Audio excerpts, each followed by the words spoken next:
ਮੰਗਣੀ ਦੇ ਵਿੱਚ ਮੋਹ ਲੈਣਾ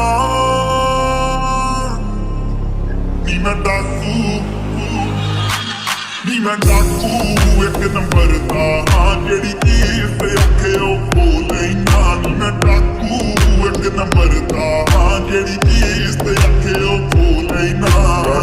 ਇੱਕ ਨੰਬਰ ਦਾ ਪੱਕਾ ਬਸ ਅਭੀ ਕਾਰ ਕੀਤਾ ਹੀ ਮੈਂ ਡਾਕੂ ਮੈਨੂੰ ਕਹਿੰਦੀ ਕਿ ਤੂੰ ਕਹਿੰਦੀ ਐ ਤੇਰੀ